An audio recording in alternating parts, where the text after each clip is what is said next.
selamat datang kembali di channel Borneo Trader. Di video kali ini saya akan menganalisa untuk saham-sahamnya grup Pak Prayogo dan beberapa di request. Pertama BRPT, kedua Brand, ketiga Tepia, keempat PTRO, kelima Getsko, keenam TKIM, ketujuh INKP, kedelapan Apia, ke-9 Raja, ke-10 APEC, ke-11 Ruiz, dan terakhir MPXL. Langsung saja ke saham pertama ada BRPT yang ditutup di harga 1065 menguat 0,47%. Kalau dilihat data transaksi asing net buy.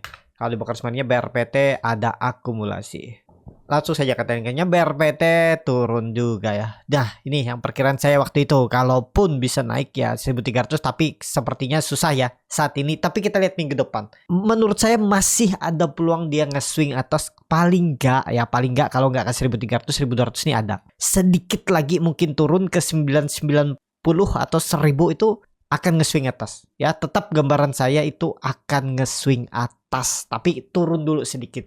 Untuk naik lebih tinggi saat ini belum saatnya. Mungkin nanti saat mau MSCI infonya ya. Brand itu kalau nggak bulan Februari nanti di bulan Mei. Nah kita lihat aja ya nanti. Seperti apa ya. Ya pokoknya momentumnya BRPT ini lihat. Pokoknya 1000 nih harus dijaga. Saya juga mau incar di BRPT nih. Udah di 1000. Saya cut loss BRPT waktu itu di 1600-an nih. Dan sekarang saya akan incar juga. Jadi seperti itu aja untuk BRPT harusnya dijaga nih. Ini gambar ulang aja ya. Kalau pakai 1000 aja nih. Ini bagi yang cut loss mungkin 10% dari atas harusnya sih bisa cover ya. Kita lihat aja di 1000. Antara Bapak Ibu itu cut lossnya jadi 15%. Kalau menurut saya di bawah 1000 jual aja. Tapi mepet 1000 belinya. Jadi antara Bapak Ibu itu dari misalnya cut loss sebelumnya 10% tambah 5% lagi ya 15% atau di cover balik BP. Ya. Gitu aja karena menurut saya ada potensi upside dia itu ke 1200-an. Nah, ini nih. Kalau ke 1300 agak berat tapi kita targetkan aja dekat-dekat 1200. Jadi ada potensi upside bisa jadi 10-15%. Mantul nggak dari EMA 200-nya? Potensi sih mantul. Harusnya paling nggak ya tadi 7-10% tuh ada potensi ya. Kita lihat aja seminggu ke depan untuk BRPT. Tapi ini disclaimer, silahkan dianalisa kembali. Jangan ditelan mentah-mentah untuk BRPT. Langsung saja ke selanjutnya. Ada Brand yang ditutup terkoreksi 6,93% ke harga 4.700. Kalau dilihat data transaksi asing net buy. Kalau di broker semuanya Brand hampir sama antara akumulasi dan distribusi. Langsung saja ke teknikalnya. Brand kondisi sekarang sudah jebol support 5.000, 4.800-nya. Tapi kalau Bapak Ibu lihat itu ada rejection terus dari bawah ya. Semoga aja nih false break besok Senin bisa kembali rebound. Infonya memang Brand ini sepertinya gagal untuk masuk indeks MSCI di bulan Februari. Jadi ada news lagi kalau dia itu kemungkinan untuk Brand ya masuk indeks MSCI itu di bulan Mei. Nah makanya itu sahamnya dibuang dulu, koreksi dulu. Kenapa? Karena juga market maker atau orang yang punya dana besar di dalamnya, penggeraknya, movernya itu mau muter uangnya di saham yang lain. Ngapain dia nunggu sampai Mei konsolidasi di atas, kan rugi waktu. Ya itu market maker juga bisa dibilang rugi waktu kalau rencananya nanti di bulan Mei. Tapi kita lihat aja kalau memang tiba-tiba berubah lagi di bulan Februari nanti, ya mestinya nih ini 4.000 harus dijaga. Kita lihat nanti nge-swing atas kah dia habis mantul dari 4.000 ya. Nih juga Bapak Ibu ya, saham kalau naik itu pasti ada balasannya turun dalam. Nah itu yang dijaga ya. Nih kalau Bapak Ibu nggak pakai stop loss beli di pucuk 7.000, 8.000 ya sekarang sudah floating loss sekitar 33%. Itu lama balikinnya. Bisa naik kembali ke atas 8.000 bisa. Cuman kita nggak tahu kapan. Jadi kondisi sekarang untuk Brand tunggu aja di area 4.000-an nih. Atau 4.500 atau lihat Senin. Kalau dia kembali ke atas 4.800, 5.000 ya mungkin bisa jadi false break ya.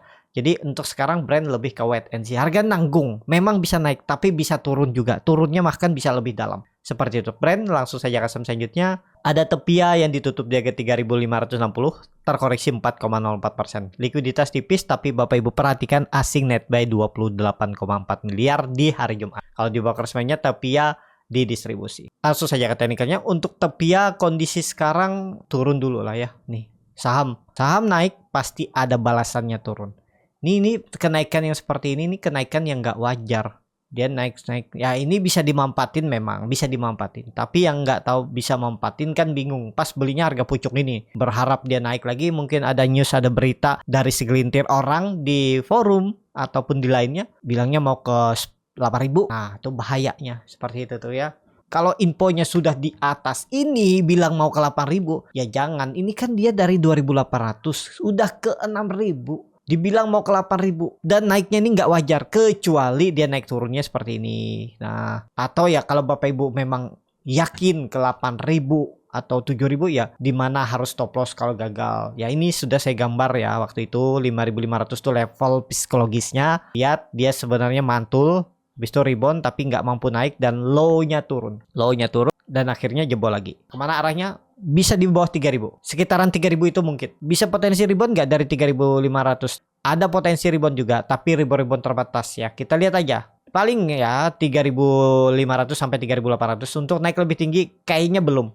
Kecuali nanti memang sentimen masuk MSCI brandnya ditarik naik, biasanya grup Barito lainnya juga ngekor. Tapi nggak sekencang yang mau masuk indeks MSCI. Biasanya seperti itu. Ya, untuk TEPIA lebih ke wait and see dulu.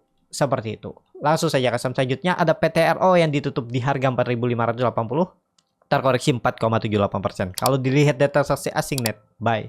Kalau di broker semuanya PTRO didistribusi. Langsung saja ke teknikalnya, untuk PTRO kondisi sekarang lebih ke wait and see dulu. Belum menarik, masih bisa turun ke EMA 200-nya. Jadi tunggu aja di area 4.200-an. Ya, kalau dikasih ya nekat. Kalau memang bola dead cat bond ya risknya kecil aja, paling 2,5% lah Bapak Ibu cut loss, tapi mepet aja atau maksimal 3/4% itu ya. Jadi kondisi sekarang kalau menurut saya belum, walaupun koreksinya minggu kemarin hari Jumat itu volumenya kecil ya. Atau lihat hari Senin besok, kalau memang ada buying power ya masuk. Stop loss kalau gagal bertahan di atas 4.500 ya juga bisa. Seperti itu aja untuk PTRO. Kondisi sekarang belum menarik. Koreksi ABC-nya ya ini sebenarnya bisa jadi koreksi ABC ya. Cuman nggak tahu nih konfirmasinya. Level yang harus ditembusnya, konfirmasi dulu tembus 5.000. Kalau tembus 5.000 minggu depan bisa jadi koreksi ABC-nya selesai dan rebound lagi. Karena dulunya itu dari 2023 Juni support kuatnya itu ada dulu resisten kuat, sekarang jadi support kuat itu sekitar 4.200.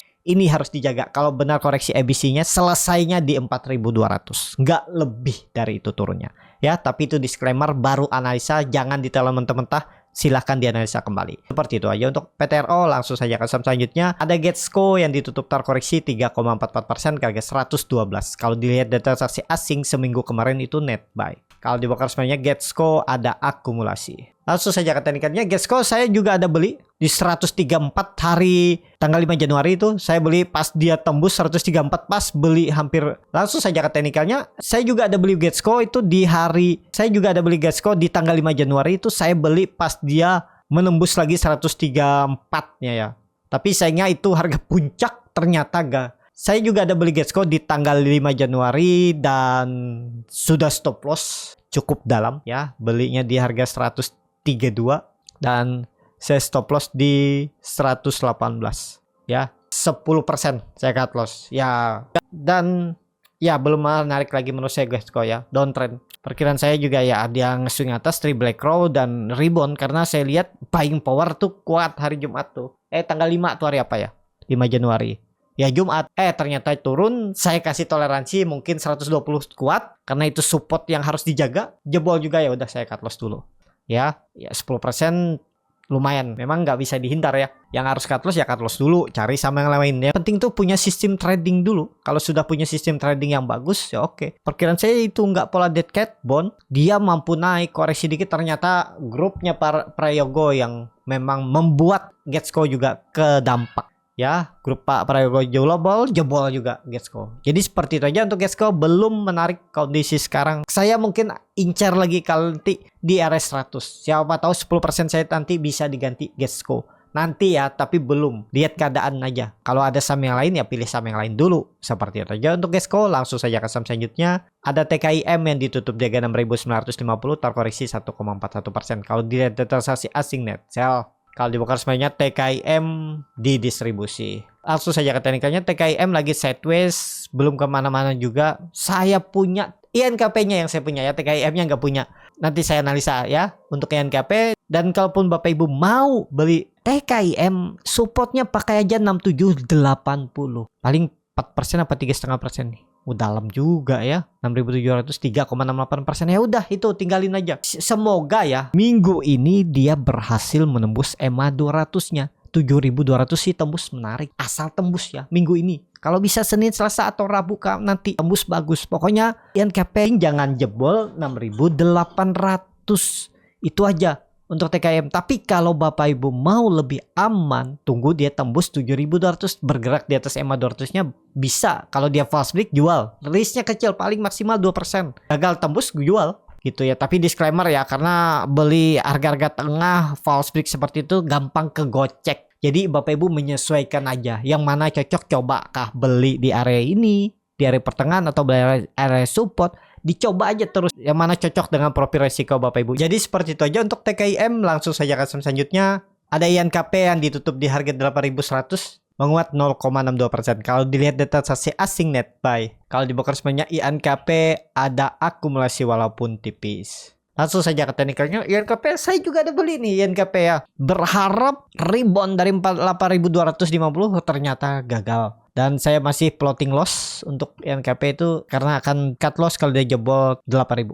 7.950 itu ya. Tapi karena ini terus bertahan ya semoga aja. Tapi kalau melihat candle seperti ini nih, saya ragu kalau dia bisa kuat lagi naiknya. Tapi kita nggak tahu besok Senin seperti apa pergerakannya. Tapi candlenya ini 3 watt soldier tuh tiba-tiba kalau Senin dia dibuang ke bawah 8.000, mungkin saya stop loss juga ya. Udahlah, pejam mata aja 5%. Biarin lah, memang segitu gimana lagi kan. Makanya kita coba melihat teknikalnya bagus, sideways-nya bagus, volumenya ya lumayan walaupun belum signifikan, ternyata gagal. Jadi seperti itu aja untuk INKP. Kondisi sekarang ya kalau Bapak Ibu berminat tuh risknya kecil aja tuh, nggak nyampe 3%, 2,5 sampai 3% lah maksimal. Targetnya mana? 8.800. Kalau jalan minggu ini ya, targetnya tuh 8.800.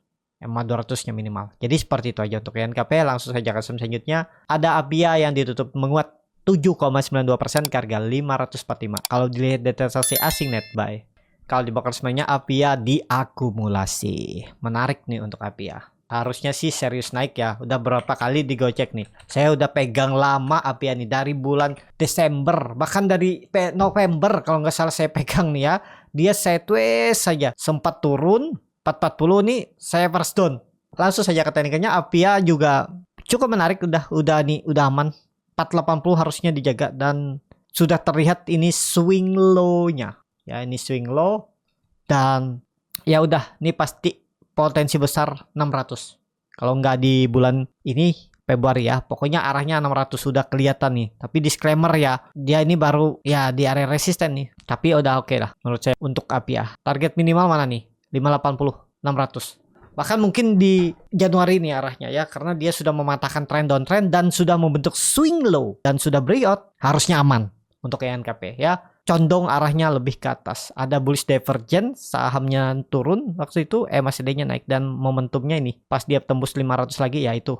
Oke, untuk INKP ya. Jadi bagi Bapak Ibu yang punya di bawah, hold aja selama dia di atas 535-530. Kalau belinya mepet di 515, 520 ya jebol 530, TP aja. 1%, 2% TP aja gitu. Untuk APIA ya, seperti itu. Langsung saja ke selanjutnya. Ada Raja yang ditutup di harga 1.295, terkoreksi 11,3%. Kalau dilihat data asing net sell. Kalau di broker sebenarnya Raja di distribusi. Langsung saja ke teknikalnya. Raja ya di area support, cuman kemungkinan sih bisa jebol karena polanya nih kurang oke ya. Jadi kalau Raja lebih skip aja. Kalau kondisi sekarang lebih tunggu ya. Dia di 1.200-an nih. 1.200, 1.150. Saya lebih tunggu dia di sini karena dia turun juga dalam volume besar ya, walaupun memang belum jebol support ya. Tapi kalau misalnya Bapak Ibu ada spekulatif buy ya, tergantung Bapak Ibu bagaimana mau stop lossnya ya. Jadi seperti itu aja untuk Raja. Kalau saya skip aja dulu Raja, daripada Raja tadi mending Elsa atau Medco ya, atau Akra. Itu lebih menarik daripada Raja. Jadi seperti itu. Langsung saja ke selanjutnya. Ada APEC yang ditutup di harga 196, menguat 3,7%. Kalau dilihat data transaksi asing net buy. Kalau dia broker sebenarnya APEC ada akumulasi. Langsung saja ke teknikalnya. APEC ada potensi rebound nih kalau menurut saya. Ini support nih 180, cuman jauh ya. Udah 10% tuh. Dia di atas support. Oh enggak nyampe 10% nih. Masih bisa nih. Ya 10% lah ya. Dengan reward minimal 220 itu 15%. Ya ada peluang lah. Menurut saya APEC melihat aja besok. Bisa diperhatikan nih. APEC kalau menurut saya sih harusnya bisa lanjut rebound Senin besok ya. Targetnya ya 200 tuh level psikologis, tembus sih 220 lah. Nge-swing atas. Ada potensi ini kalau benar swing low harusnya minggu ini udah di atas 220 ya. Kalau dia bergerak di atas 220 siap-siap uptrend lagi untuk APEC. Seperti itu. APEC langsung saja ke saham selanjutnya. Ada Ruiz yang ditutup di harga 240 menguat 4,34%. Kalau dilihat dari asing itu net sell. Kalau dia broker sebenarnya Ruiz didistribusi. Langsung saja katanya Ruiz juga ada potensi itu swing low dan siap-siap naik ke atas. Ya, MA200-nya dipertahankan oke nih. Cuma kalau ditanya boleh beli nggak harga sekarang? Ya Bapak Ibu kalau mau 220 support sudah ketinggian. Kalau kemarin Bapak Ibu ada perhatikan, saya nggak perhatikan juga AP Ruiz karena ya punya saham yang lain. Cuman nih lihat MA200-nya mantul dia dari 220. Itu area harusnya Bapak Ibu nekat. Sekarang resistennya 260 ke situ arahnya seminggu ke depan kalau jalan ya. Ada potensi jalan nggak? Kalau melihat kondisi seperti ini ada potensi untuk rebound untuk Ruiz. Tapi disclaimer ya, harga sekarang harga sudah cukup tinggi jauh dari support. Langsung saja ke saham terakhir, ada MPXL yang ditutup di 300 menguat 20%. Kalau dilihat data transaksi asing net buy. Kalau di broker semuanya MPXL ada distribusi. Langsung saja ke teknikalnya. Nah, ini waktu itu saya juga dana sampai ke SL ya. Agak rawan beli di area itu tuh, tiba-tiba ditarik naik ya. Seperti itu memang market ya. Jadi dia berhasil all time high. Apakah lanjut? Ya harusnya sih lanjut. Cuman lihat broker semarinya seperti apa tadi. Ya broker-broker yang jarang dipakai retail yang akum. Kita lihat aja besok ya. Senin seperti apa. Targetnya kemana nih kalau jalan? Nih targetnya kalau jalan tuh 380. Ada potensi upside berarti 23% ya. Kalau ini jalan. Ya semoga aja untuk MPXL seperti itu. Cukup sampai di sini video kali ini. Terima kasih untuk Bapak Ibu dan teman-teman yang sudah menonton video ini sampai selesai. Apabila channel Borneo Trader ini bermanfaat dan bisa menjadi bahan pertimbangan Bapak Ibu dalam membeli, menyimpan dan menjual sahamnya, bisa klik tombol subscribe dan kalau notifikasi. Ada kritik, saran ataupun pertanyaan bisa langsung tinggalkan di kolom komentar. Dan bagi Bapak Ibu dan teman-teman yang baru belajar trading, masih bingung memilih saham, bingung membuat trading plan, bisa join trading bersama Borneo Trader. Nanti dipilihkan saham-sahamnya dan dibuatkan trading plan-nya beserta chatnya dan juga free konsultasi portofolio. Kalau tertarik DM Instagram Borneo Trader. Sampai ketemu, tetap semangat dan semoga bisa terus cuan.